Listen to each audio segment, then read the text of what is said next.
Good evening, night traveler. Wherever you are, whether tucked beneath a heavy blanket, sitting by a dim lamp, or letting headphones cradle your ears as the city sleeps, take a moment to breathe slowly with me.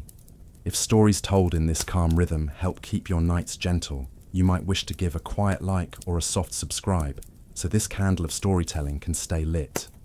A small caution, whispered only between us. The story you are about to enter may prove too captivating to fall asleep too quickly. Imagine a world where every glance you lingered on, every brush of a hand, every dream that dared to drift beyond the permitted path could be weighed as evidence of eternal guilt. Such was the climate of medieval Europe, where the authority of pulpit and scripture bound not only public life but private thought. Here, desire itself was placed on a ladder, with certain longings declared wholesome, and others, especially the longing between two of the same sex, branded as unthinkable, a transgression for which forgiveness seemed beyond reach. Picture the cloister at night. The walls are high, the gates locked, silence thick as wool. Torches outside flicker against stone, but inside the dormitory the shadows stretch longer. A novice lies awake on her straw pallet, rosary beads threaded between restless fingers. She whispers prayers, but her lips tremble with more than devotion. Across the room, another novice shifts in sleep, hair tumbling across the pillow, and the sight both comforts and torments her. She does not speak its name, for to name it would be betrayal. What she feels is older than any rule, and yet in her world it is condemned as unforgivable. From pulpits rose the same thunderous warning. Desires of the flesh were perilous. Among them, affection between two of the same sex lay at the farthest edge of darkness. Words changed by region, unnatural, forbidden, abominable. But the judgment stayed constant. To confess such a bond could mean penance without end. To be accused of it could shatter reputation and home. To persist in it, they said, risked eternal damnation. The teaching carved itself into conscience and echoing stone, so that even the thought of such intimacy felt like a peril. And yet the heart does not pause to consult decrees before it beats. In monasteries, convents, and among knights who trained side by side, bonds formed. They came not with trumpet fanfares, but with the slow, steady rhythm of companionship, hands brushing when bread was passed, voices softening at a friend's name, prayers muttered while picturing another's face. Life itself provided countless chances for closeness. The more that institutions pressed walls inward, the more fiercely longing kindled behind them. A monk rises for night vigils. His shoulder brushes that of his companion in the dim corridor. The warmth lingers long after the chant is done. No words are spoken, but the thought burns like a coal. He kneels, he chants, he crosses himself, but beneath the liturgy, something restless stirs. He cannot name it, he dare not. Were he to confess, it might not be heard as sorrow, but as guilt proven. For the law of his world declared that such yearning was not simply a weakness, but a rebellion against order, nature, even God.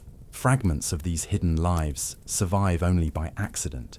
A tender letter tucked into a collection, trial records where inquisitors pressed with invasive questions, sermons condemning unnamed sins with suspicious precision. These scraps remind us that silence did not mean absence. Silence meant suppression.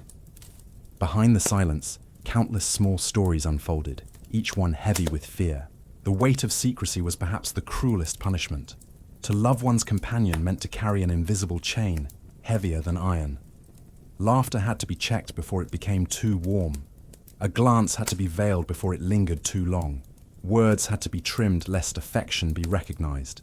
Desire disguised itself in the language of piety, cloaked in metaphors of devotion, and turned inward where it ate at the heart. Strangely, the more that voices thundered against it, the more vivid the longing became. Prohibition sharpened the outline of the forbidden. When love is told it must not exist, it does not vanish. It presses harder against the boundaries that cage it. This paradox haunted many souls of the Middle Ages.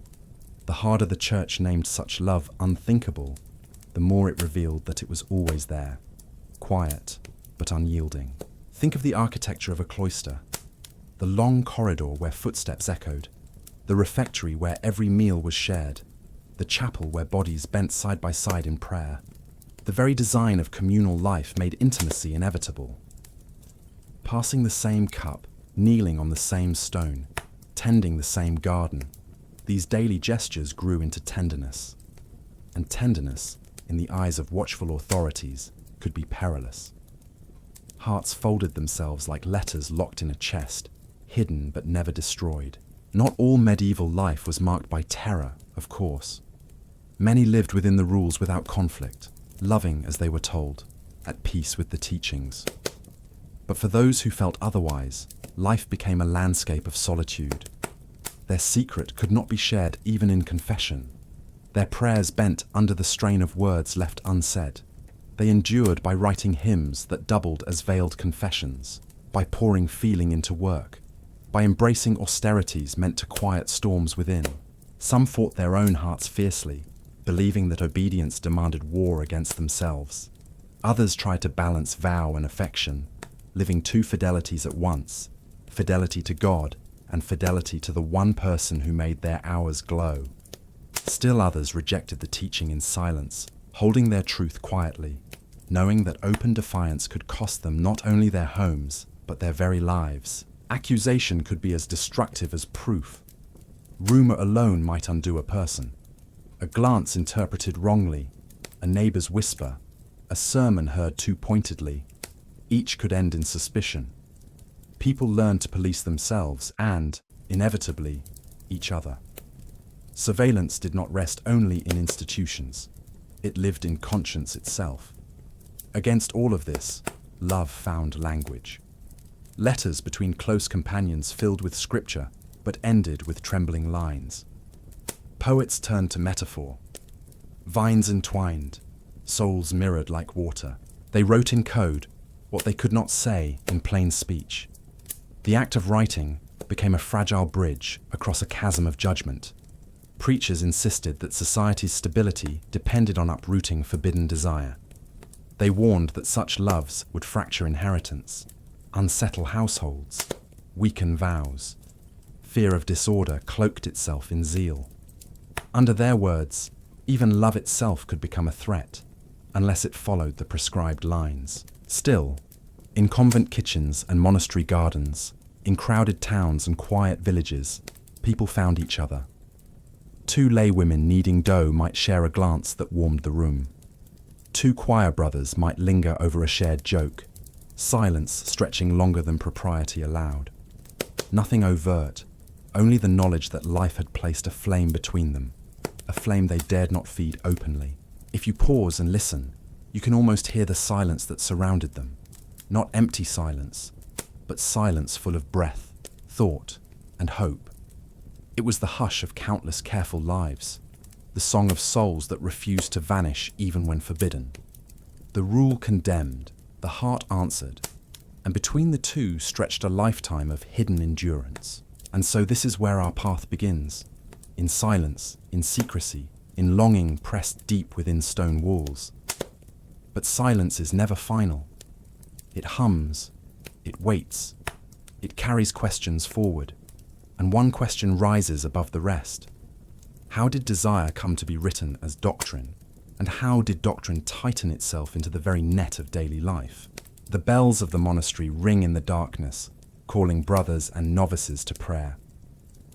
Their echoes stretch over stone walls, summoning obedience, but they also remind every listener of a larger truth.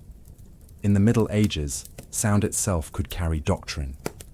What was proclaimed in chants, what was preached in pulpits, what was whispered in confessionals shaped not only belief, but the very limits of what people were allowed to desire. At the center of this system stood the conviction that love between people of the same sex was more than a moral failing. It was cast as a rebellion against divine order, a defiance of creation itself. From the words of Scripture to the interpretations of theologians, a hierarchy of desire was built, and at its base, certain forms of affection were buried beneath condemnation. This was not merely law written on parchment, it was woven into sermons repeated until they echoed in memory like the tolling of bells. Open a medieval Bible, and one might find passages singled out as warnings. The destruction of cities, the denunciations of prophets, the letters of apostles, all were brought forth as proof. But what mattered more than the words themselves was how they were read aloud, explained, and fixed into the hearts of listeners. Priests declared that love between men or between women was a distortion of natural order. They argued that just as night must follow day, and seed must bear fruit, so too must human love follow the pattern of male and female. Anything else was spoken of as chaos. In the cloisters, rules multiplied. Monastic statutes forbade any expression that might lead to what they called sinful familiarity. Brothers were instructed not to linger in one another's cells, not to sit too closely in the dark, not to share a bed even on the coldest nights. For women in convents, regulations warned against friendships that became too exclusive. These were not casual instructions. They were written with anxiety, as though fear itself had inked the page. Behind each rule was the worry that affection might take a form the church refused to bless. Theologians sharpened these warnings into doctrine. Great thinkers of the age, figures whose names still echo in dusty libraries, argued that same-sex desire offended not only morality, but the very fabric of creation. They classified sins, ranked them in severity, and placed sodomy among the gravest. To them, it was not simply about the act, it was about defiance of purpose, a turning of love inward instead of outward toward procreation. By this logic, affection that could not produce heirs was seen as wasted, sterile, destructive. Imagine being a listener in a cathedral when such teachings were preached. The air is cold, the incense heavy. A priest's voice rises from the pulpit, thundering against invisible enemies. His words paint images of fire, punishment, eternal exile. The congregation shifts uneasily on wooden benches. Among them sit those who have felt stirrings of affection they dare not name. Each sentence feels like a hammer, each image a warning. They lower their eyes, gripping rosary beads tighter, praying that no one notices the quickening of their breath. Desire itself was transformed into evidence of guilt. To feel was already to risk accusation. Confessors were trained to question penitents about every detail of their inner lives. A hesitant pause, a flush on the face, could be read as proof of secret sins. And so the very act of desire became dangerous, even before any gesture was made. The doctrine did not merely police actions. It reached into the hidden spaces of the heart. The medieval mind saw the world as a grand design. Every creature, every relationship, every role arranged like pieces of a cosmic puzzle. To love against that design was to threaten the entire order. This idea was repeated in sermons, in law codes, in private counsel. It was not only the salvation of an individual soul at stake, it was the stability of society, the certainty of inheritance, the purity of vows. A single forbidden bond could be cast as a crack in the wall of Christendom itself. The more rigid the doctrine became, the more it revealed its fear. Rules against brothers visiting one another at night, against nuns embracing too warmly, against letters exchanged without supervision. These betray an awareness that such bonds existed. The law did not speak into a vacuum. It spoke into lives already touched by longing. Consider the paradox. To proclaim endlessly that something is unspeakable is to speak of it constantly. The church thundered that same-sex love was an abomination, and in so doing admitted again and again that it was present. The very energy spent condemning was evidence of its persistence. For every rule written, a story had inspired it. For every sermon thundered, a pair of souls had provoked it. Doctrine chased desire like a shadow, always behind, never fully erasing it. Imagine the weight of such teaching on those who lived within earshot of cathedrals.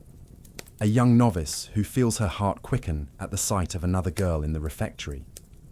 A squire who finds joy in his knight's company. Each is told that their very feelings place them outside forgiveness. They listen, they fear, they struggle. Some internalize the teaching, waging war against themselves. Others carry their longing in silence, balancing devotion with secrecy. Still others, quietly, resist, holding on to the belief that what they feel is not evil, but human. The doctrine shaped more than individual lives. It shaped the memory of history itself. Chroniclers omitted stories, erased names, disguised bonds as friendship. Letters that might have spoken more freely were burned. The record we inherit is fragmented, censored by centuries of fear. But even fragments can reveal the weight of the net. Words scratched out in manuscripts, confessions recorded in trials, verses of poetry that whisper what prose could not say.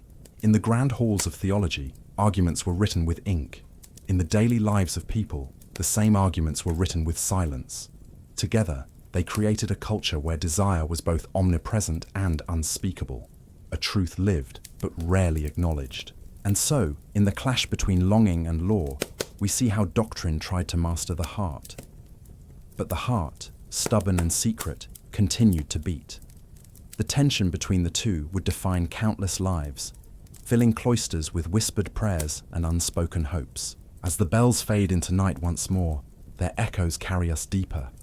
For even under the weight of doctrine, bonds formed, hidden, fragile, but real. And it is toward those hidden bonds that our story now turns. The bonds began where routine pressed people close. Before dawn, the bell lifted sisters from their pallets, and the same bell pulled brothers through the cloistered dark. Hands moved in practiced order, kindling lamps, arranging books, lifting buckets from the well. In that order, companionship took root. The sound of a familiar footstep at the turn under the arch became comfort. A shared cloak during a winter errand became warmth carried in memory. A glance that lasted one heartbeat longer than manners allowed became a secret each kept from the other and from themselves. Inside the convent, work stitched hours together. Two novices carded wool at the same bench, their sleeves dusted with soft threads. When one grew tired, the other lifted the comb without being asked, a gesture so ordinary it could travel unseen through the day. Later, the pair lifted baskets in the herb garden, fingers brushing over sprigs of rosemary and mint. Words were scarce because words could be dangerous, so attention took their place. Each noticed the small world of the other, a smile that faltered, a thumb nicked by thorns, a hymn hummed under breath while walking back to the refectory. Notice became care, and care became a river that ran under the stone of every rule.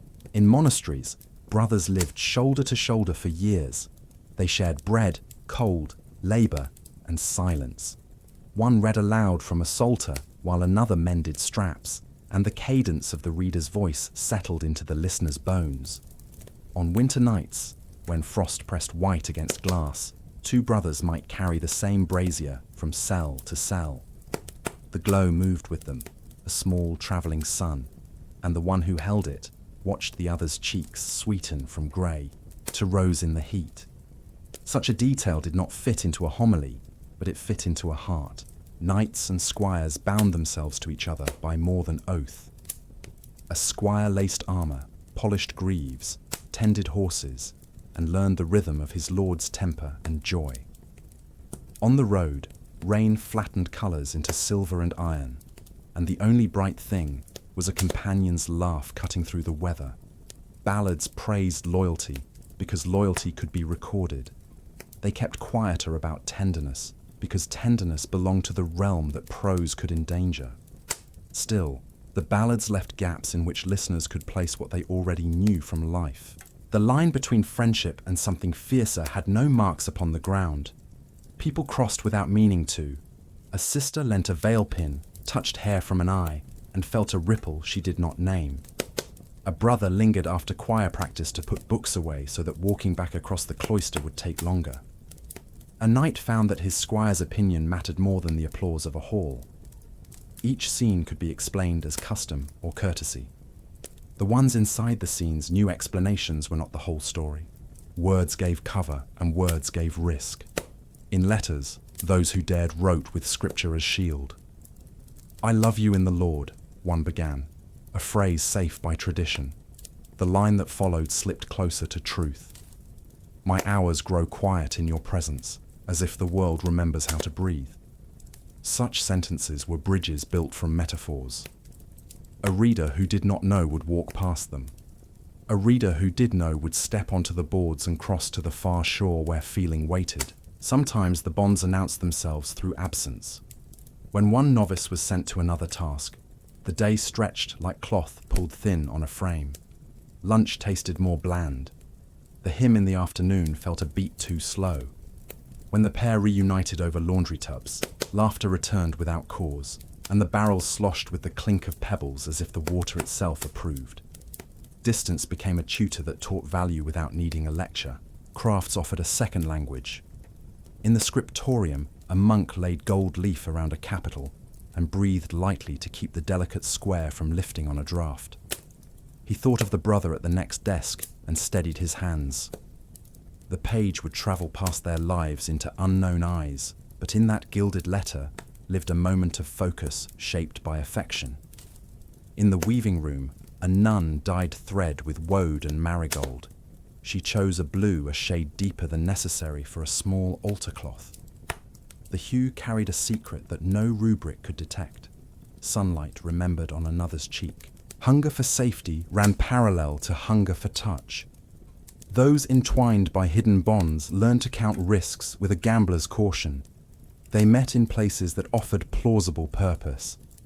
A pen hurried across a page to justify why two people stood near the bakehouse at dusk. A basket of turnips explained why steps moved in the same corridor again and again. Even courage wore a disguise, because courage without strategy became folly. The world outside could help or harm. A kindly prioress knew the music of human hearts and set the strictest tasks across a week so that no pair would be left adrift in idle hours. She assigned the same novices to work under the stare of daylight, but rotated who slept in which row. She did not scold friendship, she kept it from becoming a snare. In another house, a prior suspicious by nature moved brothers like chess pieces, as if mistrust could purify devotion. He forgot that suspicion is a poor carpenter. It builds walls and calls them wisdom. For many, devotion and affection braided rather than fought. A woman sang the song of songs and felt both the river of divine love and the smaller stream that remembered the way a friend's hand steadied a tray at supper. A man fasted and discovered that hunger sharpened not only his prayer, but also his awareness of the one who passed the bread. He chose not to shame the awareness, but to fold it into petition. May care learn to bless without possessing. May desire learn to guard rather than consume. Fear of discovery sharpened the senses. The scrape of a latch felt like thunder. The pause in a confessor's question felt like a cliff. A kind word spoken the wrong way in the wrong place could echo as far as a sermon. Those who loved under watch became artists of restraint. They learned to pour strength into the smallest things. An extra ladle of stew, a blanket smoothed twice, a candle left nearer to the bed of the one who trembled in sleep. Service became a box sturdy enough to carry love across rooms that would not allow it to show itself. There were nights when secrecy felt heavier than any physical burden. One sister lay awake counting the cracks in the beam above her pallet and whispering a psalm as if each verse could padlock her mouth against the honest sentence it wanted to say. One brother walked the garth after Compline and traced letters on his palm, initials that only the moon could read. When feelings swelled beyond silence, some wrote poems with saints as narrators and strange gardens as settings, throwing a cloak of allegory over truth. Others picked up an even older language, the language of work, and let labour speak for them. Not all bonds were gentle, and not all were equal. Power could tilt affection into harm. A mentor's praise, a superior's esteem, could lure a younger soul into peril. The young learned to measure smiles for the weight behind them, to ask whether care gave room or demanded debt. Where goodness reigned, elders taught boundaries and sent praise through ordinary channels so that no one was trapped by gratitude. Where goodness failed, rumours rose like smoke. The smoke called down rules, and the rules fell on everyone, including those who needed only freedom to be kind. Moments of sanctuary existed and mattered. During harvest, When the village needed many hands, a convent door opened to let sisters carry baskets in daylight among laughing children and calling mothers. Labor broke the intensity of enclosed gazes. In that crowd, a particular pair no longer felt like a flame under a lens. They became two faces among many faces, and the relief tasted like rain. In a monastery, a saint's day allowed games in the courtyard, and competition ran friendly and loud. Bodies moved with purpose that no one could distrust. Joy shared publicly calmed the private ache. The archive of such living rarely writes itself in clean lines. It survives as accidents. A lock of hair folded in a breviary. A margin star beside a verse about faithful companionship. A recipe for almond cakes annotated with a second hand that added more honey because someone liked them sweet. These scraps honor a truth that law could not cancel. Where people work together and pray together for years, love looks for a place to stand. When no official place is offered, it stands quietly anyway. Danger increased when observation thickened. A visiting canon might praise discipline in general and watch with cold curiosity in particular. His questions wore velvet and teeth. Why do these two always harvest side by side? Why does this brother insist on copying texts only in that corner? A superior nervous about patrons' opinions began to scatter friends across schedules, to forbid any pair from lingering, to demand that letters be read aloud before sealing. The room itself seemed to grow ears. Breath shortened, hands stiffened, words thinned to the texture of paper. Those who cherished a bond learned countermeasures as delicate as lace. They let their affection appear as stability for the community. If a sister grew ill, the friend who loved her most did not hover. She organized the infirmary shelves, so the whole house found care more easily. If a brother's companion stumbled in a duty, he did not defend loudly. He volunteered for the same duty and excelled, so that no one could say the task had become a place of indulgence. In this way, love hid inside service and made service shine. Sometimes a small miracle occurred. A listener in authority truly listened. A confessor who understood the human heart counseled honesty without spectacle. He did not demand colorful detail. He did not name every tenderness as moral collapse. He spoke of stewardship, of friendship that protects rather than consumes, of prayer that strengthens will without shaming the soul that struggles. After such counsel, those who loved returned to their duties lighter, not because love had vanished, but because fear had loosened its grip on the throat. Still, risk never left. A kitchen door swung open at the wrong moment. A careless phrase landed in a jealous ear. A rule written to calm donors was enforced by someone who valued reputation over truth. And so the hidden bonds continued to live like streams under stone, moving, shaping, feeding roots from below. The streams carved channels that would outlast the hands that dug wells to stop them. If you pause at the end of a cloister walk and listen beyond the echo of your own steps, you can almost hear those streams. They murmur in the memory of the place. Tenderness carried buckets. Loyalty copied pages through the ache of wrist and eye. Care lifted baskets when backs failed. Affection stood guard when fevers rose in the night. None of that can be catalogued by sin lists or erased by stern ink. It belongs to the unrecorded economy by which houses survived. The next turn in this path does not try to romanticize or condemn those bonds. It tries to understand the weather they endured. For as closeness thickened, so did scrutiny. Affection attracted the gaze of rules, the way light attracts flying moths. The gaze warmed and burned in equal measure. What began as glances and shared labor would soon learn to live under watch, under questions that turned care into evidence, under ledgers that converted very ordinary kindness into numbers, under an attention that forgot people while measuring patterns. The story bends toward that watchfulness now, because the hidden bonds were not only tender, they were tested by eyes that did not blink. The hidden bonds, tender and precarious, could not exist without attracting notice. In the world of medieval devotion, nothing escaped the eyes of authority for long. Surveillance was not only the work of superiors and confessors, It was built into the very architecture of religious life. Long corridors designed for visibility, dormitories arranged so no one slept alone, refectories where meals were eaten in rows, not clusters. The environment itself was a mechanism of watchfulness, crafted to discourage closeness and to make every gesture public. A convent garden might seem a place of quiet refuge, but paths were designed so that sisters crossed one another's routes constantly. In monasteries, cells were rarely private.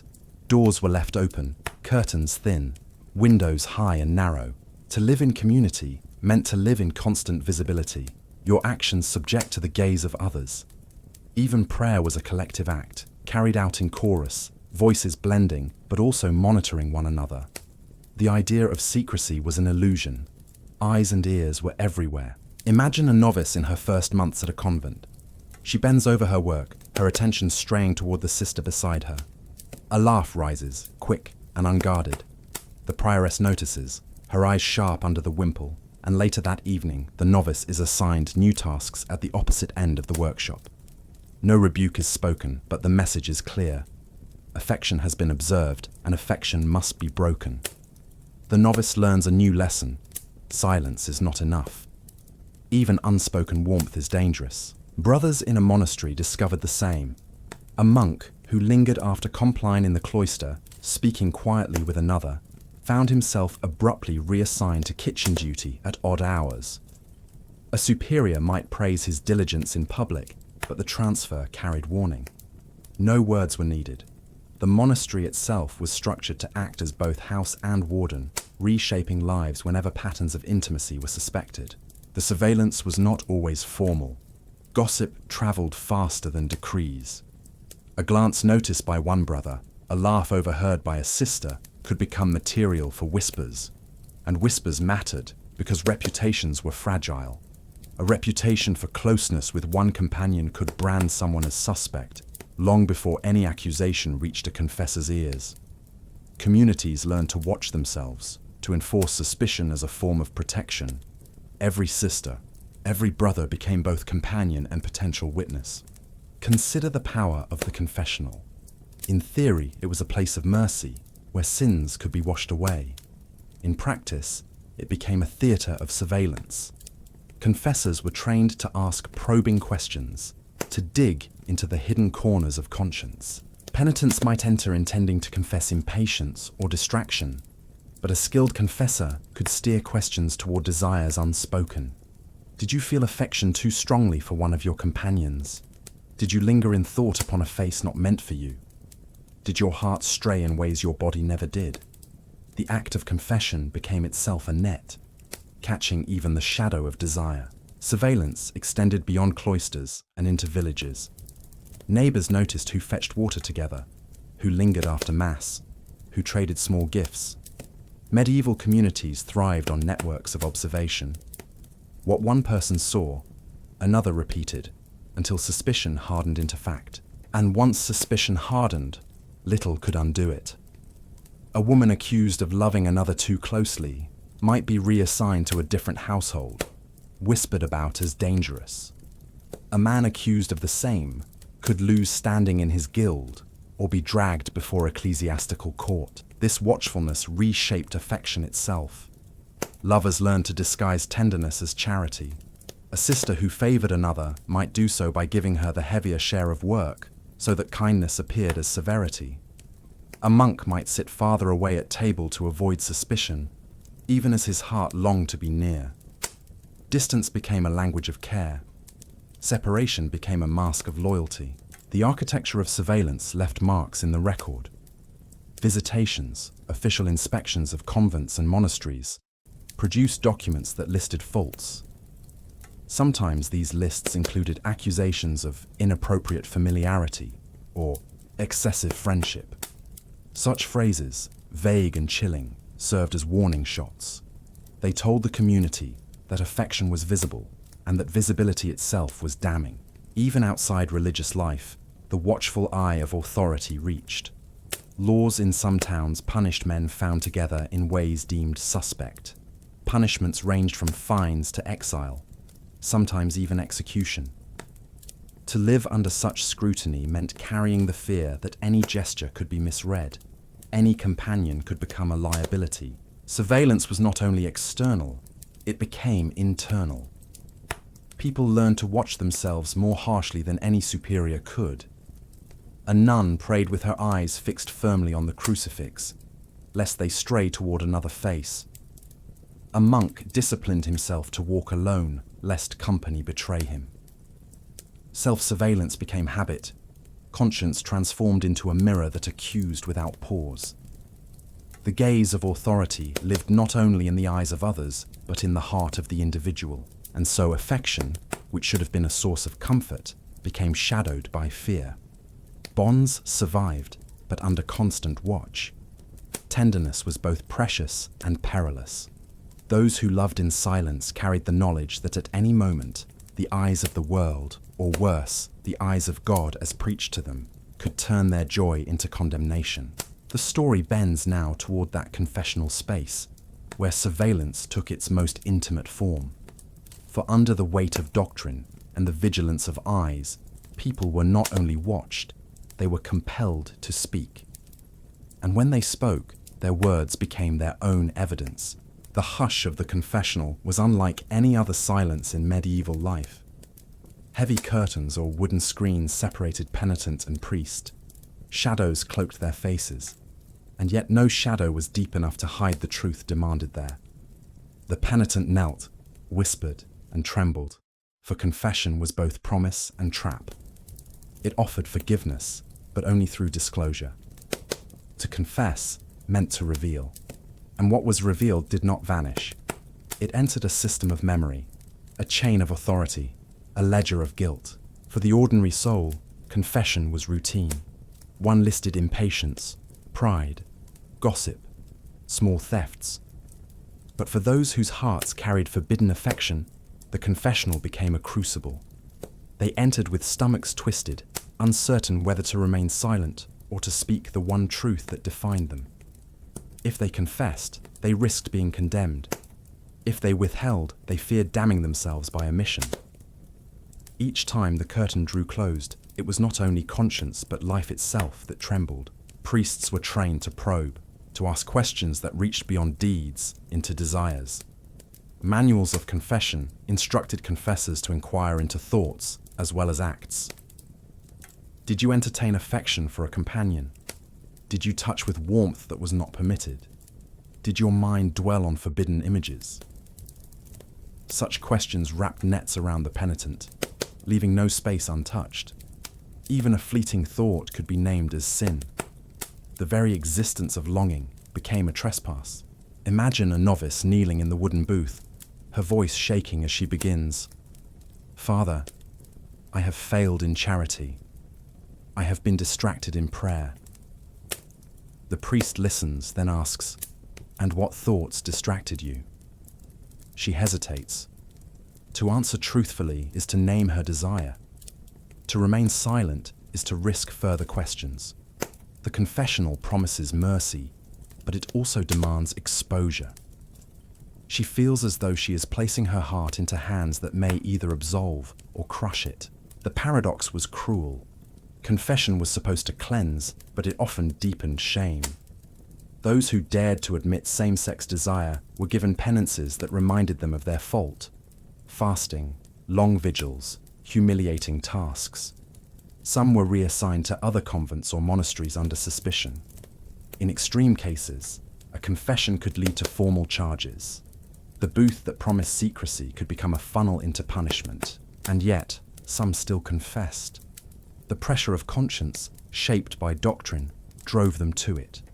They believed that God saw their hearts regardless, that silence would condemn them more harshly than speech. They whispered words they wished no one to hear, and in doing so, they wove themselves deeper into the net. Their very honesty became evidence against them. Others learned to confess strategically. They admitted to excessive friendship rather than desire, to improper familiarity rather than love.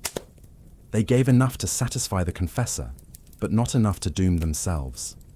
In this way, confession became an art of survival, a negotiation between truth and protection. Language itself became a shield, words bent to hide what they revealed. The confessional also shaped community memory. Priests who heard many such confessions carried impressions into sermons, speaking more sharply against unnamed sins because they had heard their echoes in private. What was meant to be secret thus fed public condemnation. The net was woven tighter, not looser, with every whispered admission. Consider the psychological toll. A brother kneels week after week, naming desires he cannot extinguish. Each time, he leaves feeling lighter for a moment, only for the burden to return. The cycle teaches him that he is trapped in a sin without end. A sister prays after confession, her lips dry, believing she has betrayed herself both by feeling and by speaking. The booth becomes not a place of healing, but of recurring wound. Within the records of inquisitions and visitations, we find glimpses of courage. Some refused to confess what they felt, insisting their hearts were pure. Others used the language of spiritual friendship to defend their bonds. A few, when pressed beyond endurance, admitted openly and faced the consequences. Their words, preserved in hostile transcripts, remain today as rare testimonies of hidden love. The confessional net caught more than sin. It caught stories. It preserved them, distorted, in the margins of history. And those fragments, though meant to condemn, now serve to remind us that such love existed, lived, and endured under the heaviest of burdens. As our path continues, we turn from the shadowed booth to the fragile traces left behind. For even when confession twisted lives into shame, the echoes of those voices survived in parchments, letters, and chronicles. And it is toward those surviving stories that we now step. Not every bond remained hidden in silence. Some, despite the efforts of communities and confessors, slipped into the record of history. These stories survive today, fragile as parchment and often distorted by the voices that condemned them. Yet even filtered through suspicion, they reveal that love between people of the same sex was lived, spoken, and remembered. They testify that doctrine did not erase desire. It only changed the form in which it reached us. Imagine a dusty register in a diocesan archive. Its Latin phrases march across the page with the cold rhythm of bureaucracy. Names are listed, accusations noted, verdicts delivered. Among the lines are words like improper affection, unlawful touch, sodomy. Behind each phrase lies a human life, trembling as the ink dried. We do not hear their voices directly. We hear them refracted through the language of courts determined to condemn. Yet even in this hostile form, their existence is undeniable. One case from the 14th century tells of two women living in a small village. They worked together, prayed together, and were often seen in each other's company. Neighbors whispered, suspicion grew, and eventually charges were brought. The court declared them guilty of unnatural practices. Their punishment was exile from the village. The record is terse, almost careless, but between its lines we glimpse a bond strong enough to be noticed, strong enough to provoke fear, strong enough to be remembered. Other stories surface in chronicles, written by monks who sought to preserve the moral health of their communities. These chroniclers did not celebrate hidden love. They condemned it, but by condemning, they left traces. They told of a knight who showed excessive devotion to his squire, of abbesses reprimanded for improper closeness, of brothers in monasteries punished for familiarity. Each phrase is a window, narrow but real, through which we glimpse the persistence of desire. Letters, too, have survived. Some are explicit, though cloaked in the language of friendship. A man writes to another, "You are the light of my soul, the comfort of my days. Without your presence, my prayers are hollow." Such words might be defended as pious, but the intensity of feeling is clear. In another letter, a nun writes to her companion, praising not only her virtues but her beauty, her voice, her presence. These letters escape destruction by chance, tucked away in collections, forgotten in chests, rediscovered centuries later. Poetry also carried these stories. Troubadours and poets of the Middle Ages often celebrated love in all its forms. While most songs praised heterosexual love, some verses linger on admiration between men, couched in the language of honor and loyalty. A knight sings of another knight's bravery, but the tone is too tender to be merely martial. A poem speaks of two souls united, vines twining around each other, hearts reflecting one another like mirrors. Scholars debate whether these were metaphors or confessions, but for those who felt such bonds, the words surely resonated more deeply. Even court records meant to shame sometimes preserved tenderness. In one trial, a young man admitted under questioning that he had embraced with joy another and had longed for his company. The court recorded his words as evidence of guilt. We read them now as evidence of love. His voice, though forced, slips through the centuries, fragile but undeniable. The survival of these stories was accidental. Most were erased, letters burned, diaries destroyed, poems censored. Chroniclers omitted what they considered shameful. Families buried inconvenient memories. For every story that survives, countless more are lost. The imbalance itself tells us something. The silence was deliberate, the suppression active. What we have is the residue of a much larger, hidden history. Yet residue is powerful. Each surviving trace resists the narrative that such love did not exist. Each scrap of parchment, each whispered line of poetry, each recorded accusation proclaims, it was here, it lived, it shaped lives, it endured despite every effort to erase it. Imagine a scholar centuries later opening a manuscript in a dim library. She finds a marginal note, a poem, a record of a trial. She recognizes what lies beneath the surface. She knows that behind the Latin phrases and moral judgments, there is a human heartbeat. In that recognition, the story lives again. The hidden bond, once silenced, speaks across time. The survival of these stories changes how we see the Middle Ages. They were not an age devoid of complexity, not a world where doctrine crushed every feeling. They were a world where people lived under pressure, loved in silence, and sometimes left marks of their lives. To acknowledge those marks is to restore humanity to those who were denied it. But survival is never complete. For every story we hold, there are 100 we do not. Silence is thicker than parchment, harder than stone. To move forward, we must listen not only to what was written, but to the gaps, the absences, the erasures. The survival of stories is not only in what was said, but in what could not be said. And so we leave the archive, its shelves heavy with silence, and its pages scattered with whispers. Ahead lies another realm of survival, not in courts or chronicles, but in the realm of literature, where silence itself became a language. Poetry, allegory, and metaphor carried what prose could not. To understand how love endured in words, even when forbidden in life, we must turn there next. Books preserve what life cannot say aloud. In the Middle Ages, when certain loves were pressed into secrecy, literature learned to carry them by means of shadow and light. Allegory walked where plain speech could not, and metaphors grew heavy with hidden meaning. Poetry, drama, homily, and marginal gloss all became shelters for feeling. Those who lived inside forbidden bonds often found in words the only room wide enough to breathe. Imagine a scriptorium at dusk. Candles throw halos on the desks, and the air smells of glue and vellum.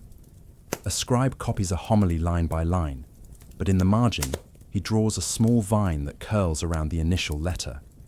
The vine twists toward another vine on the facing page. To the abbot, it is ornament.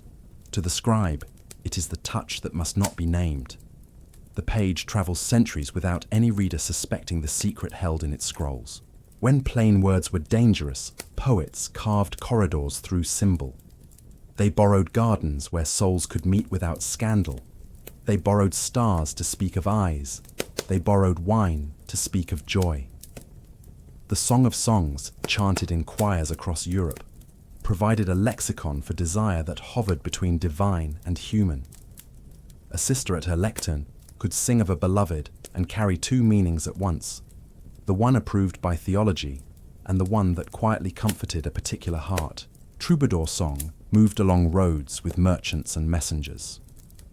Courts welcomed lyric skill, and while most verses praised a lady from the safe distance of convention, there were stanzas that lingered on the beauty of a youth, or praised companionship between men with a tenderness that surpassed simple honor. Listeners agreed to call it courtesy. The poet and the subject heard more. The tune made room for a truth that law refused to name. Women's voices inside convents took different forms. Some wrote meditations in which a female soul spoke to a female Christ figure, with language so intimate that readers either blushed or hurried to label it purely mystical. Others kept small notebooks, part prayer and part field notes of the heart, where a friend was praised in virtues so specific that the face behind the words could be recognized by anyone who knew the house. The notebooks were hidden, tucked into work baskets and sewing coffers, pulled out in the blue hours before matins and put away before dawn. Letters traveled farther than their authors. Because letters could be intercepted, writers learned a grammar of safety. They spoke of spiritual friendship and brotherly love and placed their truth between lines. Adverbs did more labor than nouns. Deeply and constantly, and only when you were near, carried weight a priest might miss and a beloved would not. Margins sometimes grew crowded with tiny additions after the ink dried. A single star, a stone-drawn heart, a line of a hymn that had become a private signal. Drama, performed on feast days, offered brief amnesty. Under the mask of a saint or an angel, an actor could look at another actor with unguarded warmth and call it zeal. The audience read holiness. Behind the painted wings, two hands touched for an instant while props were moved, and the memory outlasted the costume. The stage taught a rule both dangerous and saving. The more clearly you play a part, the closer you can stand to the truth you cannot confess. Silence itself became craft. The best writers of the age could thicken a pause until it held more meaning than a page of doctrine. A paragraph ending on the edge of a revelation, a metaphor that refused one final step. These were gestures that faithful readers learned to follow. Those who shared the experience of hidden love could read a poem and feel seen without being named. Those who enforced rules saw nothing but pious ambiguity. Critics of later centuries would argue about intentions. Did poets mean to smuggle forbidden desire into verse, or are we reading sympathy into lines that were only devotional? The archive cannot answer with certainty, because most authors lack the safety to speak plainly. What the archive can show is pattern. Certain images cluster around certain contexts. Certain scripts circulate more in houses known for strict surveillance. Certain margins bloom with ornament beside passages about faithful companions. Patterns are not proof, but they whisper. A travelling friar once copied a treatise against vanity. In its margins, a second hand added a miniature. Two deer drinking from one spring.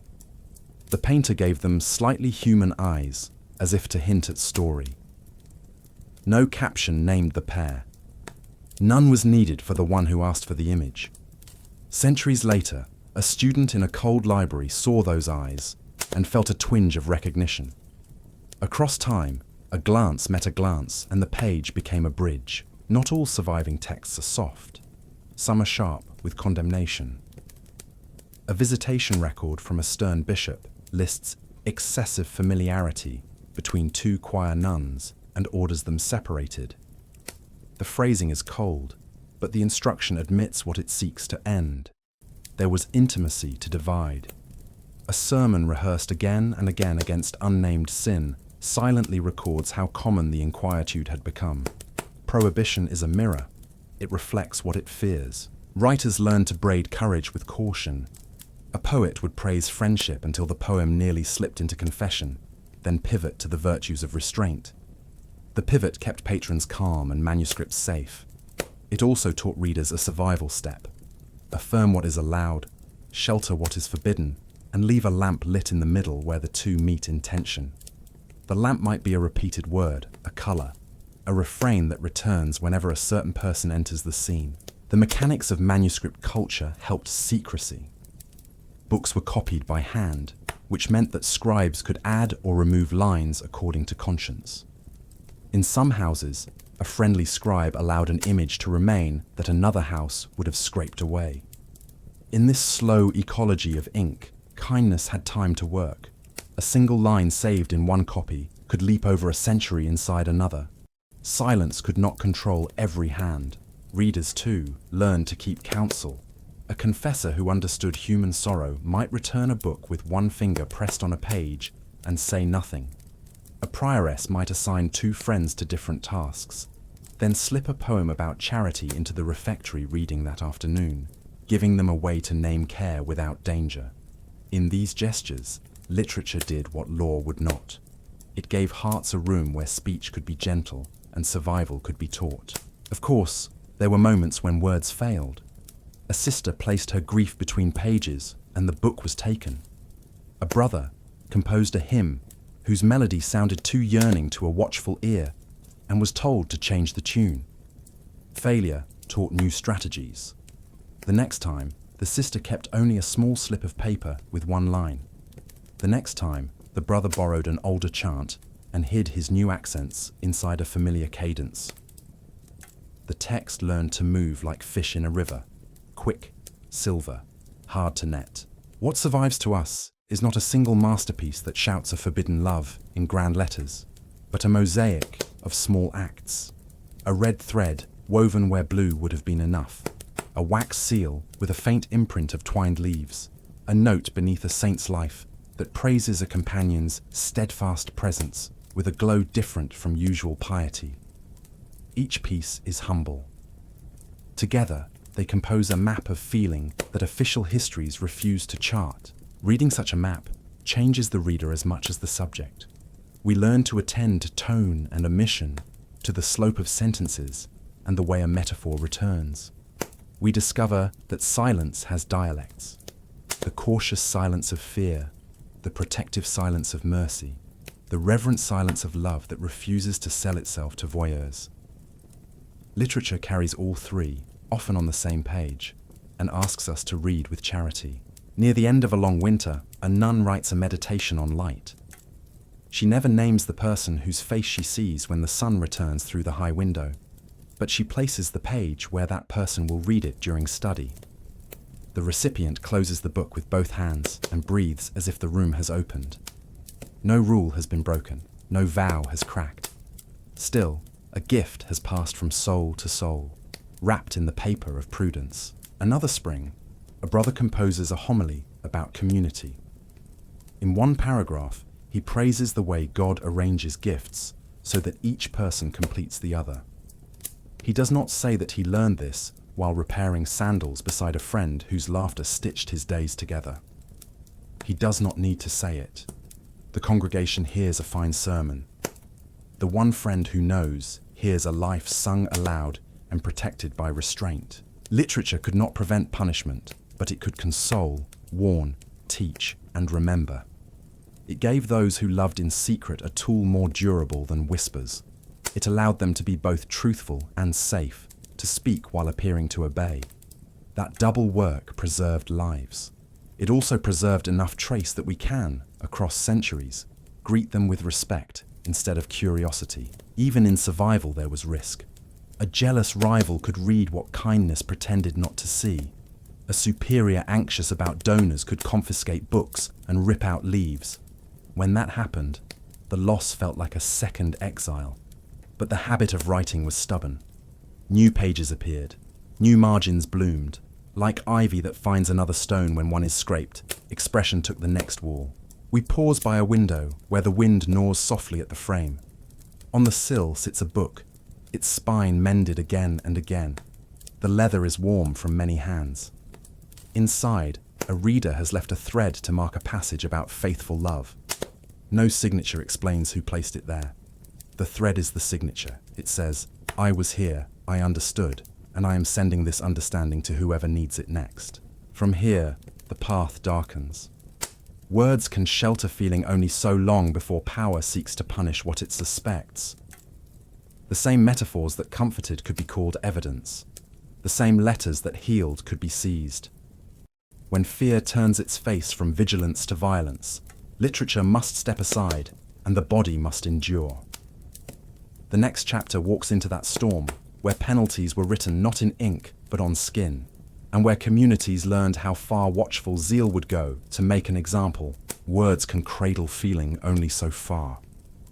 Beyond the quiet rooms where letters and poems sheltered forbidden bonds, a harsher world waited. Authority was not content with warnings. It carried lists of penalties like tools on a belt, ready for use whenever suspicion thickened into accusation. In this part of our night's journey, we step from the library window into the courtyard where judgment is staged, and we consider what fear did to bodies, names, and homes. Punishment in the Middle Ages wore many faces. Some were ceremonial, meant to correct by shame. Others were practical, meant to separate companions or remove them from a community. A few, at the edges of law and rage, became brutal, who faced what depended on place, authority, and the temper of the time. But beneath the variety ran one design: to convince the heart that desire carried a cost too high to bear. For many accused of loving those of the same sex, the first penalty was visibility. Hidden bonds were dragged into public view. A name that had travelled quietly in letters now travelled on the lips of neighbours. The accused stood before a bench or a chapter, not always to be tried in the sense we know, but to be warned, assessed, displayed. Display itself was correction. To be looked at as a problem was already to be punished. Church courts preferred penance over blood. They assigned fasts that thinned the body and long prayers that weighed on knees. They ordered psalms by the hundred, pilgrimages to distant shrines, vigils through cold nights, bread and water diets that turned a private room into a small desert. Public humiliation belonged to the same toolbox. Standing at a church door, wearing a rough garment marked with a sign, asking pardon from those who passed. These penalties were designed to break a pattern by breaking a rhythm, the rhythm of intimacy. Separation was another common tool. Superiors split friends across workshops, dormitories, even houses. A nun who had laughed too warmly with a companion might find herself sent to a daughter house miles away. A monk might be reassigned under a stricter prior, his schedule rewritten so completely that no hour matched what his body remembered. The calendar became a pair of shackles. Each bell that once signalled comfort now rang as loss. Civic penalties varied by town. Fines could fall like hailstones, each coin a small bruise against livelihood. Guilds withdrew privileges. In some places, exile arrived in a single line spoken by a magistrate: leave by sunset.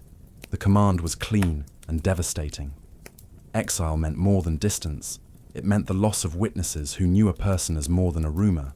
It meant entering a new place carrying a silence that no one could help to hold. There were darker sentences. Chroniclers record confiscations, imprisonments, and, in some jurisdictions, punishments that scarred the body. The purpose, written or unwritten, was to fix fear in flesh so that memory would work where argument had failed. Communities believed that severe examples would protect the whole. In practice, terror often taught hypocrisy. People learned to hide better, speak less, and convert tenderness into service so spotless that no charge could find a surface to cling to. The fear of punishment did its work long before any sentence fell. It patrolled thought. It shaped posture. A sister moved her bench farther from a friend at mealtime and felt the distance like a stone in the mouth. A brother refused to borrow a pen because sharing tools could become a story. Lovers learned to arrange their days so that no trail of small kindnesses added up to a pattern. They became curators of their own lives, pruning scenes that might be read by hostile eyes. Confession, as we saw, could feed the machine. A penitent who spoke too frankly found future choices narrowed. Some confessors used prudence and offered counsel aimed at stewardship rather than spectacle. Others wrote notes, passed concerns upward, and the next visitation arrived with tighter rules. The booth that promised mercy became, in certain hands, a quiet courtroom whose verdicts echoed through calendars and corridors. Consider how punishment played upon community imagination. A single public penance could ring in memory for years. Children grew up remembering a figure in rough cloth at the church door and learned a lesson about desire without any theory. A rumor of imprisonment traveled faster than truth. Even when a sentence was mild, the telling of it inflated its shadow until every narrow alley seemed to end in judgment. Some houses chose discipline that aimed to heal. A wise abbess separated two companions only after speaking with them privately and offering work that made use of their strengths far from each other's orbit. She set a date to review the assignment so that separation did not harden into banishment. A thoughtful prior paired a troubled brother with an elder known for patience, not suspicion. These choices did not make sermons or entries in stern registers, so history records them less often. But they built rooms where repentance meant mending, not erasure. Other houses, anxious for reputation, wrote rules with iron nibs. They forbade private speech after compline, required doors to remain ajar, counted letters, and inventoried smiles, as if kindness were contraband. The result resembled virtue from a distance and panic up close. Such policies produced obedience in posture and rebellion in thought. They also bred craft. Those who loved learned new disguises, transformed care into efficient labor, and hid the ember of affection under layers of exemplary duty. Punishment rarely addressed power. Where a superior had entangled admiration with authority, correction often fell hardest on the weaker party. A novice might be sent away while the mentor remained at his post. A servant could be dismissed while a master kept his place.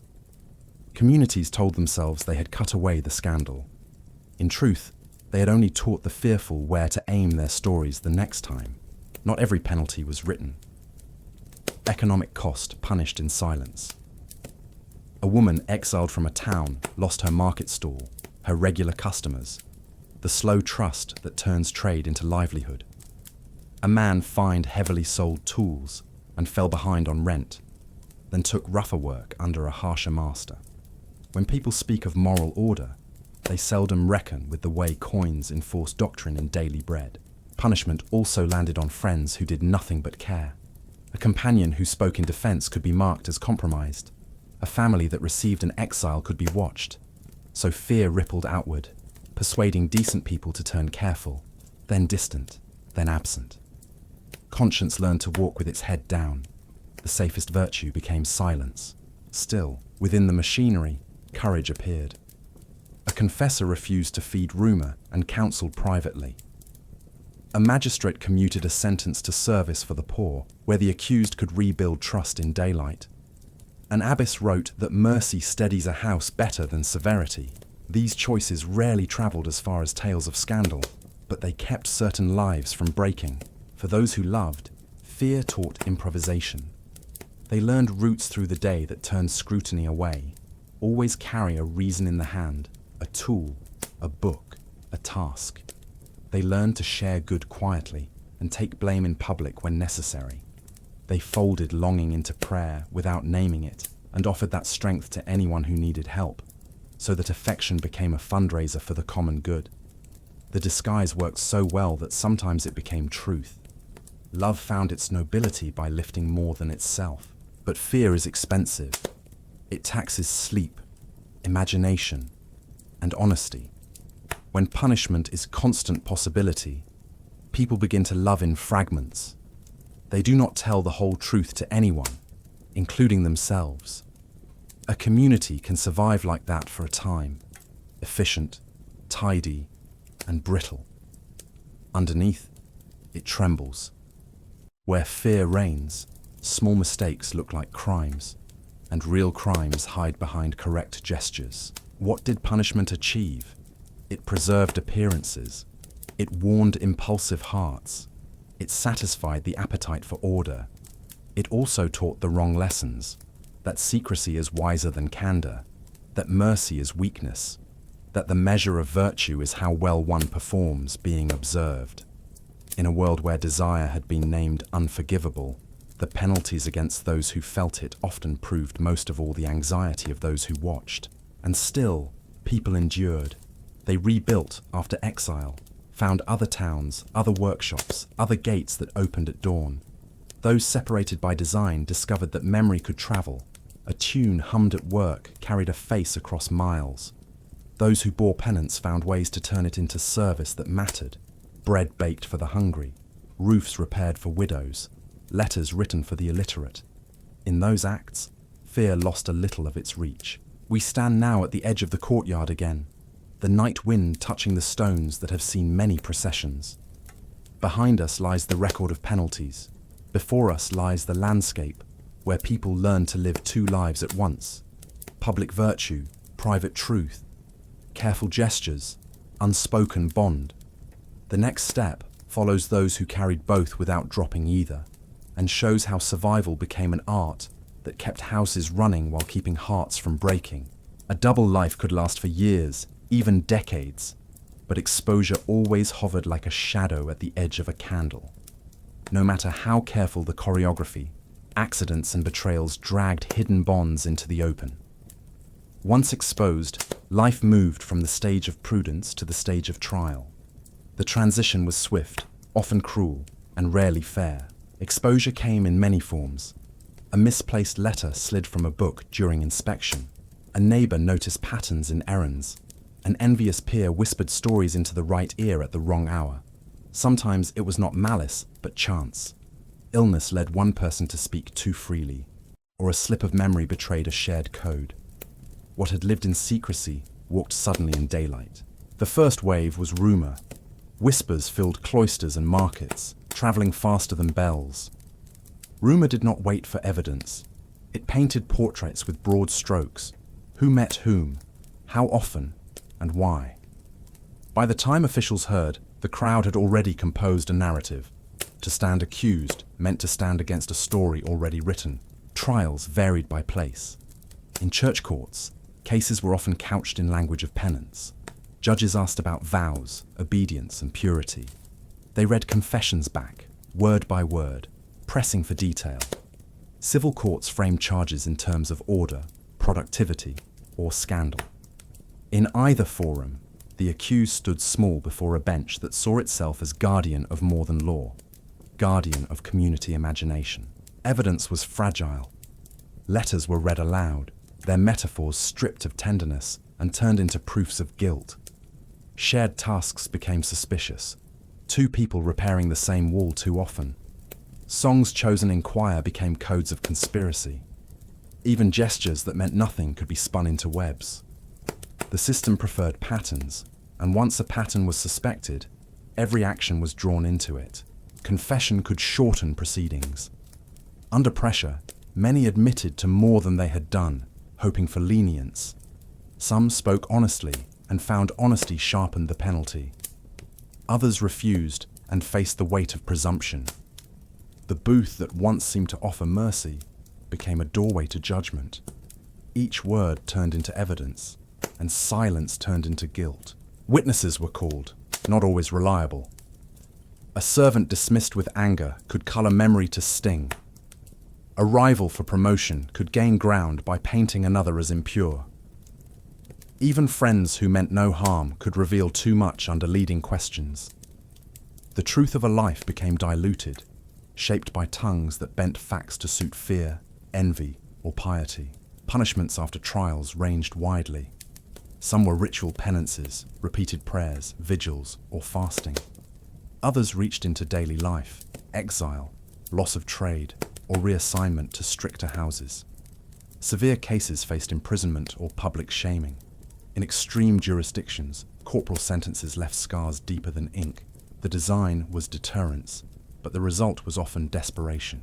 The emotional weight of exposure crushed as much as the sentence itself. A name spoken in rumor could not be unsaid. Families withdrew in caution. Friends grew careful, then scarce. Livelihood slipped away.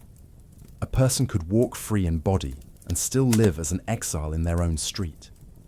Exposure redrew maps. Homes shrank, paths narrowed, and windows closed. Trials also revealed tensions inside authority. Some judges leaned toward mercy, framing penalties as correction. Others enjoyed the theatre, making examples of the accused to strengthen control. Records reveal both kinds: a bishop who commuted exile to pilgrimage, another who demanded branding. Between them stretched the unpredictability that made every accusation terrifying. Communities learned from trials as much as from sermons. They learned what to fear, what to hide, and what words to avoid. Children remembered which songs drew questions, which gestures brought suspicion. Each trial became a silent textbook, teaching how to survive under rules that looked holy but struck like snares. And yet, trials sometimes sparked solidarity. Friends who could not speak in defense offered practical help: food, shelter, a purse of coins. A confessor trained in gentleness guided a penitent back to steadiness instead of despair. In some corners, trials deepened private networks of care. Punishment tried to isolate, but kindness resisted in quiet chains. Exposure marked not only individuals but whole circles. A guild lost trust if one of its members was condemned. A convent carried stain if rumors of intimacy spread too far. To defend honor, leaders sometimes sacrificed members, hoping to cut away scandal. The logic was brutal. One life exchanged for the reputation of many. The machinery of exposure and trial showed how fragile privacy was. What had been built carefully over years could collapse in a week. The careful division between public and private blurred into interrogation. Every smile, every pause, every shared hymn became a liability. Fear trained people, but trials enforced the lesson with ink and scars. Still, not every story ended in ruin. Some survived trials by leaning into service, becoming models of labor until suspicion tired. Others endured exile and built lives elsewhere. A few were acquitted, though acquittal seldom erased the shadow. The resilience of those who carried on reminds us that even under pressure, humanity did not vanish. We walk now from the courtroom into the street. Behind us echo verdicts and sentences. Ahead waits the landscape of survival after judgment, where communities tested new disguises and new forms of loyalty. The chapter turns toward how people lived beyond exposure and how resilience kept hearts steady even under watchful eyes. After verdicts were read and punishments carried out, life did not stop. It changed shape. Those marked by exposure faced the slower work of survival after judgment, a labor measured not by a judge's gavel, but by days that had to be lived under altered light. Trials were loud. What followed was quiet. In that quiet, people learned crafts of endurance that left no entries in registers and few lines in chronicles, but without which houses, shops, and cloisters would have fallen into bitterness and waste. For some, survival meant roads. They left the towns of their names and walked toward places where the past arrived only as rumor. Reinvention became skill and shield. A mason learned weaving. A scribe turned to dyeing cloth. A cook took up brewing ale. New crafts taught new hours, and new hours taught new friends who did not ask many questions. The first weeks carried a taste of ash. Then habit, which is mercy in slow motion, began to wrap itself around the body like a cloak. Those who remained after penance practiced a subtler migration. They stayed, but they moved inside themselves. They learned routes through familiar lanes that avoided certain doorways. They learned which market stall kept a kind price and a steady voice. They learned to assemble a day so patiently that the hour of accusation gradually shrank to a memory held in one hand instead of a shadow thrown across the whole street. Ordinary gestures became the scaffolding of survival. Work steadied the hands and argued silently on behalf of the heart. A baker rose before dawn, so the oven's breath entered windows ahead of rumor. A carpenter repaired benches at the parish porch, leaving joints so clean that strangers sat down and felt welcome without knowing why. A copyist returned to script, forming letters with such care that the page itself looked like penance lifted into beauty. Labor did not erase. It layered. Above the stain of scandal, it laid grain, ink, bread, and time. Support travelled by small roads. A cousin left a sack of barley by a door. A neighbour placed a folded cloth on a step, as if the wind had done it. A prioress assigned a task that put two steady hands beside a shaken set, without calling attention to the plan. Kindness made itself plausible. It arrived disguised as duty, as commerce, as coincidence. It could not undo the verdict. but it kept a person from slipping entirely through the net of the day. Faith took different shapes under weight. Some people deepened prayer and found in the Psalms a grammar that could hold both remorse and endurance. Others felt the altar grow far. They kept attending Mass, not because sweetness returned, but because rhythm held them up while feeling did not. A confessor who understood this spoke of stewardship rather than spectacle. He asked the penitent to tend what could be tended, work, courtesy, rest for the sick, so that goodness had a place to sit, even when joy did not. Children watched survival and learned. They saw who greeted whom, who counted change fairly for a household under suspicion, who asked after a fever without flinching. Years later, those children would run shops and guilds. The memory of measured kindness would outlast the words spoken in the square. Communities grew by the slow math of decency, 100 small acts that never made a story, but together fixed a street that might have cracked. Letters changed too. Where once a note might have played with metaphor, now it kept its head down. Plain speech became art. The sender wrote about weather and grain and wagon wheels, and put care into cadence rather than flourish. The recipient heard the care and was steadied. Restraint kept both safe. Even so, at the bottom margin of a page, a tiny sign sometimes survived. A star, a leaf, a line from a hymn that had become a private harbour. Some found that survival required boundaries around generosity, as much as around speech. A person who gave too much, too fast, could invite new debt or envy, and find themselves back inside a story that did not fit. So they learned to portion help wisely. Enough to bind, not enough to blaze. Communities flourished on that measure. The right amount of help at the right hour is a stronger medicine than a dramatic rescue that empties the house for a week. Art carried part of the burden. Those who could draw tucked tenderness into borders, 2 vines crossing, 2 fish swimming side by side, 2 candles placed at the same height in a painted chapel. Those who sang composed antiphons whose central phrase softened like linen in warm water. In a world wary of intensity, beauty took upon itself the task of speaking without causing alarm. The result was modest and durable. Beauty that has learned caution lasts. There were failures. Some exiles vanished on the road, swallowed by winter or by loneliness. Some who stayed drank more than they could carry and lost the thread of work. A few broke under the stare of neighbours and quit their crafts. Survival, like harvest, could be ruined by a week of bad weather. To honour those who endured, one must speak also of those who did not. Their absence shaped the town. The missing voices made space that others had to fill with new patience. Slowly, reputation could be mended. Not cleansed, mended, which is different and sometimes better. A man known for scandal rebuilt a wall that did not fall in heavy rain. The town remembered. A woman whispered about during one season nursed a neighbour through fever. The family remembered. The ledger of thrift stores these credits under a column called Dependability. It is surprising how near dependability sits to forgiveness on the shelf of human judgment. At the same time, prudence became habit.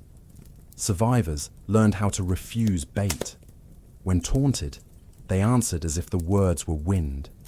When someone demanded a story, they told a smaller one, the kind that leaves no hooks. They mastered the craft of being present without being easy to seize. The lesson did not make them cold. It made them careful with where they poured warmth. Guilds and parishes adjusted quietly to hold the wounded without inviting new storms. A guildmaster placed a worker where skill mattered more than chatter. The placement looked like simple efficiency. A parish elder paired a returned penitent with an old couple who needed a roof repaired and preferred a visitor who spoke little. These arrangements kept bread on tables and talk in check. For those whose deepest trouble had been love itself, survival asked the hardest things. It asked them to move tenderness into forms that did not burn their lives.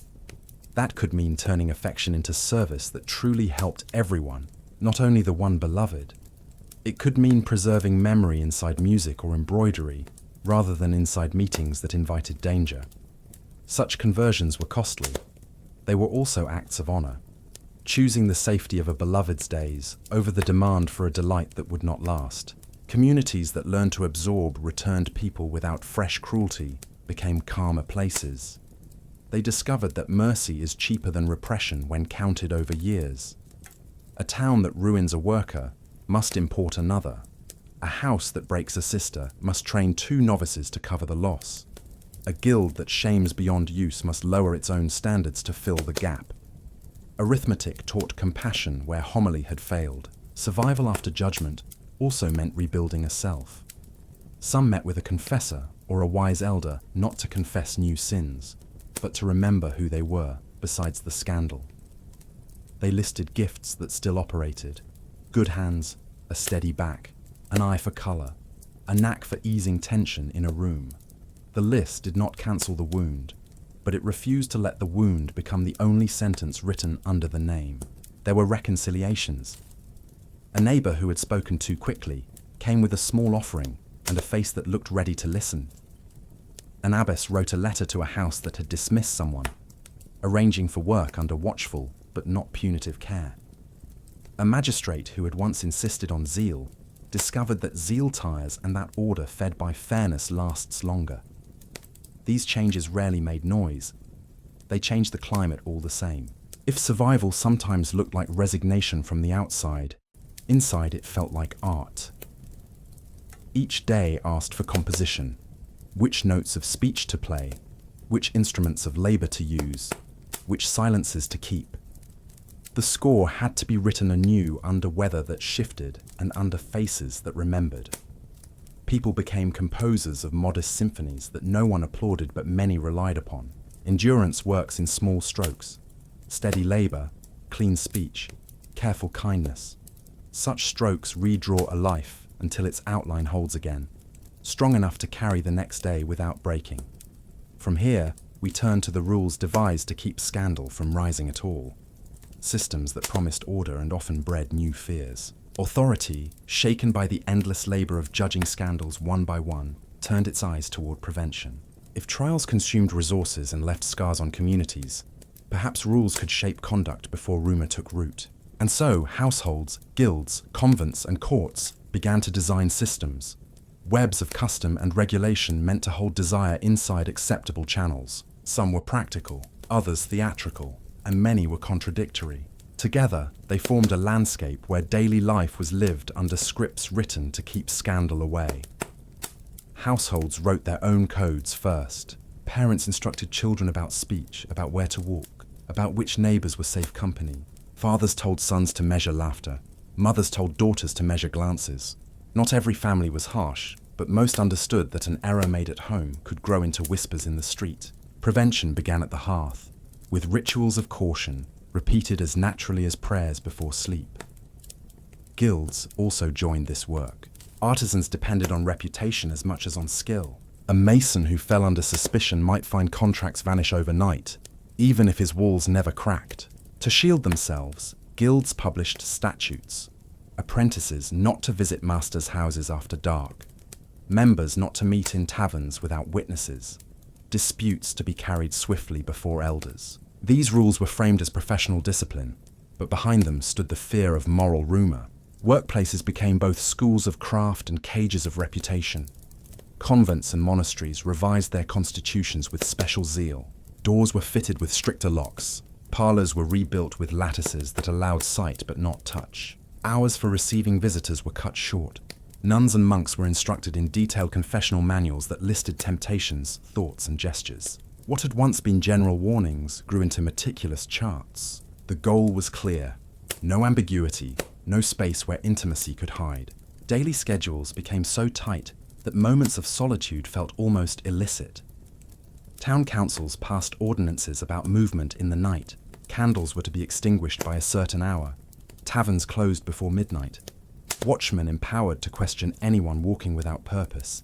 The language of safety carried these measures, but underneath pulsed the anxiety of desire left unchecked.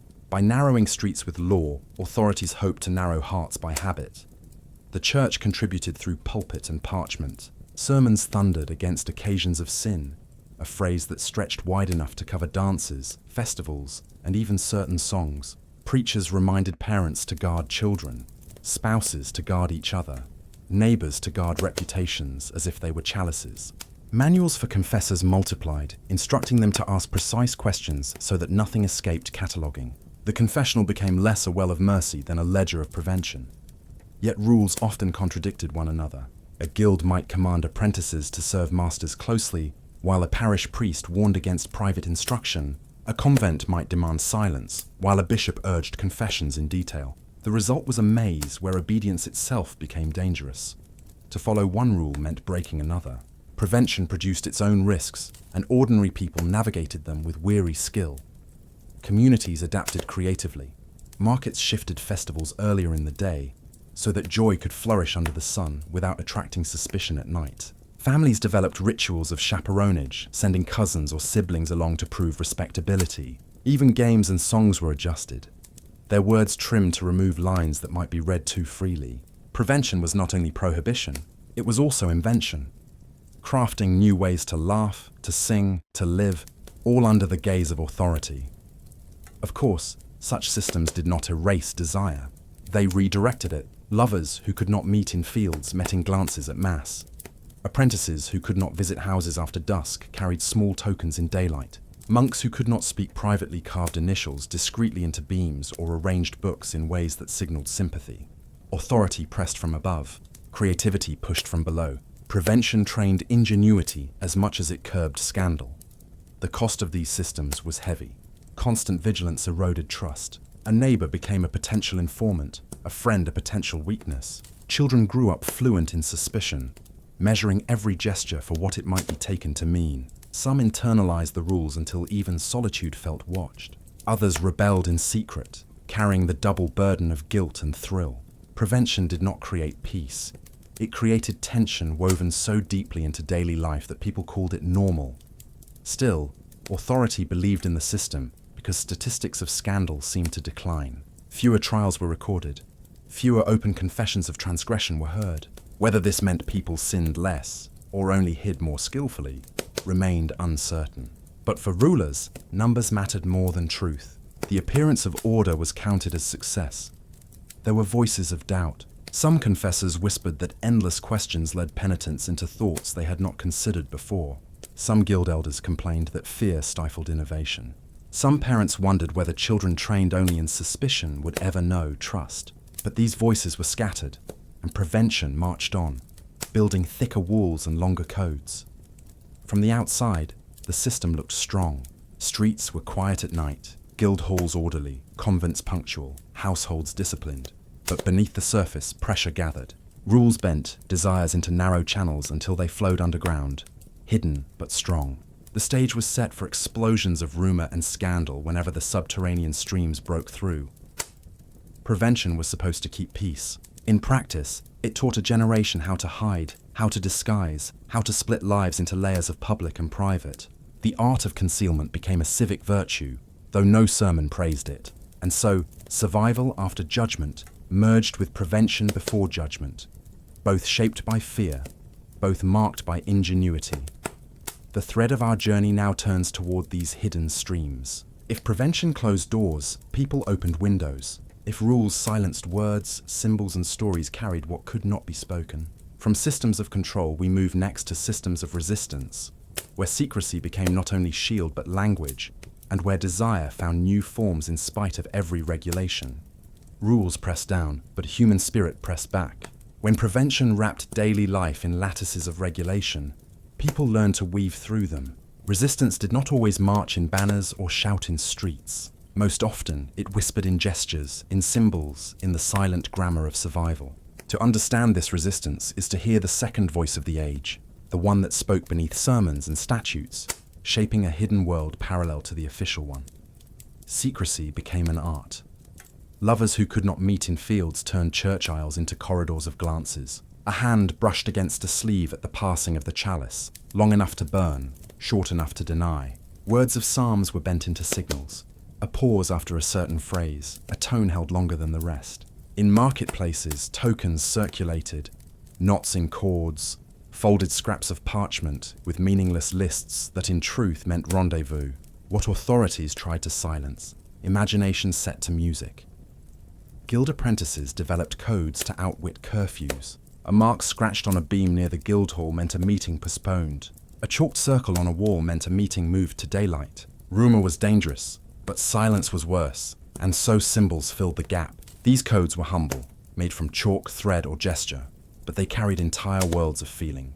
Every generation reinvented them, passing the craft of secrecy like an heirloom. In convents, resistance took subtler forms. Nuns accustomed to constant surveillance found freedom in embroidery. Thread became scripture, but scripture with margins wide enough to carry extra meaning. A flower placed beside a saint's image might echo a hidden bond. A bird stitched with unusual care might sing for someone specific. Illuminated manuscripts copied in scriptoria bore similar marks. Vines twined more closely than text required. Stars placed where no astronomy demanded them. Only those with eyes tuned to secrecy saw the messages. Others saw devotion. Folk stories carried coded rebellion. Tales of maidens who slipped past dragons. Of hunters who met beloveds in forests forbidden by kings. Of animals who spoke wisdom no priest would sanction. These circulated orally, impossible to censor fully. Children absorbed lessons that were not in catechisms, that courage and cunning could outwit rules, that tenderness deserved risk, that desire might be dangerous but also sacred. Parents passed these stories with a straight face, knowing children would one day understand layers hidden inside. Secrecy also lived in music. Ballads sung at work or feast held verses that could be read one way by magistrates, another by those who knew the code. A refrain about rivers might mask talk of meetings. A tune about stars might mask a memory of touch. Authorities sometimes banned songs, but new ones bloomed overnight. Melody itself was resistant, hard to pin down, harder to erase once it caught breath in a crowd. Of course, secrecy carried peril. A misplaced token, a misread gesture, a careless word could unravel the whole fabric. Watchmen learned to look for signs. Confessors learned to press penitence for detail. Neighbors learned to notice patterns. Still, secrecy endured, because to surrender it meant surrendering humanity itself. Rules could command silence, but they could not command hearts to forget the grammar of desire. Not all resistance was tender, some was mocking. Satirical verses circulated about bishops too severe, about lords too eager to regulate. Graffiti appeared on walls, crude, yes, but filled with courage, because every mark risked flogging. Mockery deflated fear. Laughter bent the weight of authority until it cracked. Even if the jest was whispered, it carried relief. Communities sometimes conspired together. Villages covered for couples, telling officials they had been elsewhere. Guildmasters looked away when apprentices slipped out, provided their work remained solid. A convent prioress might quietly ignore embroidery that carried more meaning than permitted. Resistance was not always rebellion against community. Often, it was community's tacit shield against authority too harsh. The psychology of secrecy shaped people deeply. Children grew into adults who spoke two languages, the language of law and the language of life. To a magistrate they said, "We obey." To each other they said, "We remember." This double consciousness created resilience but also strain. To live two lives is to carry double weight. And yet, people bore it because the alternative was to be less than human.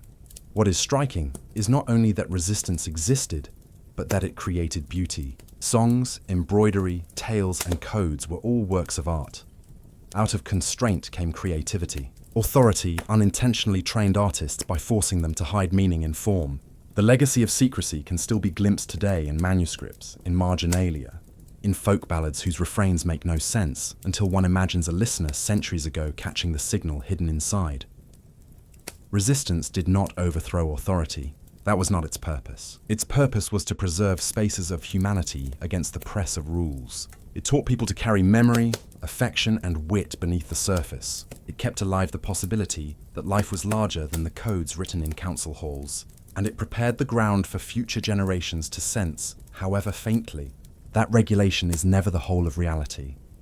At this point in our journey, secrecy has shown its power to preserve what prevention tried to smother. But secrecy also carried a darker side: suspicion, betrayal, and the constant fear of exposure. Our next step will walk into that shadow, into the betrayals that shattered trust, the spies who served authority, and the neighbors whose silence could not always be trusted. Secrecy preserved desire, but secrecy also demanded trust. And wherever trust became currency, betrayal grew as its counterfeit. The same systems that allowed resistance to flourish also created fault lines. A glance meant as signal could be misinterpreted. A token meant for a friend could be found by an enemy. A story told in confidence could be repeated in malice. Betrayal was not rare. It was a shadow that followed every step of resistance, making each act of tenderness also an act of risk. Sometimes betrayal came from fear. A servant overheard whispers in a hall and, terrified of punishment, ran to confess to a priest or magistrate. He hoped disclosure would shield him from suspicion. Instead, it planted suspicion elsewhere. Fear turned ordinary listeners into informants, their loyalty bent towards survival rather than affection. In such moments, the web of secrecy trembled, and lives could collapse overnight. Other times, betrayal was born of envy. Neighbors resented those who carried secrets they were not part of. A rival in trade might expose an apprentice's hidden meetings, not because morality mattered, but because business did. Authority was glad to receive such revelations, no matter the motive. Thus, betrayal blurred lines.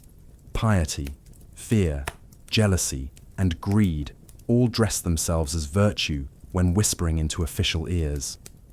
Confessors, too, could become agents of betrayal. Manuals instructed them to press penitence for detail, to refuse vague answers, to ask names, times, gestures. Penitents who entered seeking mercy sometimes found their own words weaponized. A priest could report to a bishop to a council, and soon what was whispered in darkness was shouted in daylight. To confess became both necessity and hazard, a place where forgiveness and betrayal sat on the same bench. Spies thrived in this climate. Some were appointed. Watchmen paid to listen in taverns. Scribes ordered to read letters. Others were voluntary, men and women who cultivated reputations as reliable informants. They lingered at thresholds, asked questions that seemed casual, offered hospitality only to harvest words. Trust once broken did not heal easily. Villages learned to measure every visitor, every companion at table, every neighbor's silence. The cruelest betrayals came from intimacy. A friend who yielded under interrogation, a sibling who chose loyalty to household reputation over personal affection, a beloved who confessed under pressure and named another.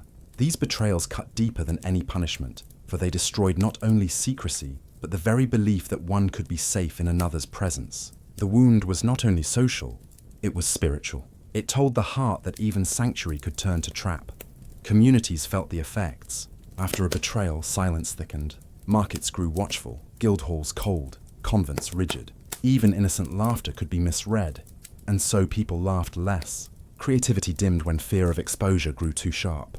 Where secrecy had once bred songs and embroidery, betrayal bred caution and bitterness. The underground language of affection withered under suspicion. Yet betrayal also revealed resilience. Some who had been exposed rebuilt lives anyway, refusing to let treachery define them. Others carried scars but learned sharper discretion, creating even subtler codes. Communities adjusted too, developing rituals of repair. Public penance softened by private kindness. Exiles welcomed back after years. Whispered apologies passed between friends once fear had ebbed. Betrayal left cracks, but cracks did not always mean collapse. The memory of betrayal lingered, however. Even after trust was mended outwardly, people remembered. They remembered the sound of a friend's voice speaking their name in accusation. The sight of a door open to officials who should never have known. The taste of bread eaten under watchful eyes. Memory etched suspicion deep, making every new bond tentative. In this way, betrayal extended itself across generations. Art bore witness. Marginal notes in manuscripts spoke of false friends.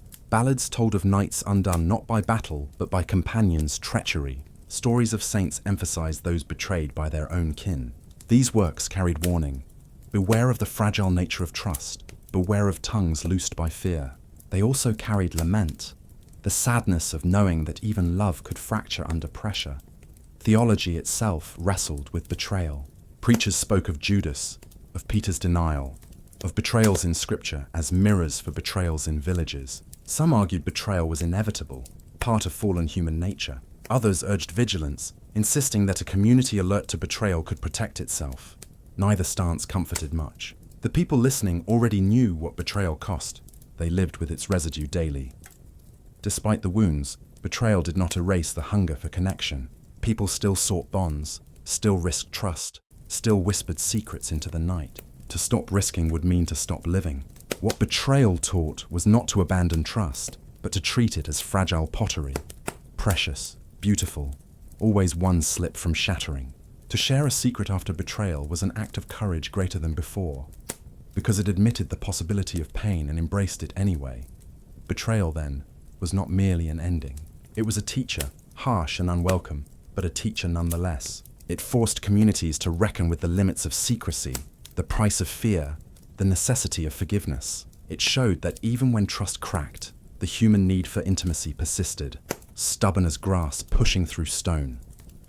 As we near the final turn of our journey, betrayal prepares the stage for reflection. What remains when secrecy has failed, when trust has broken, when systems of control and systems of resistance have both shown their fragility?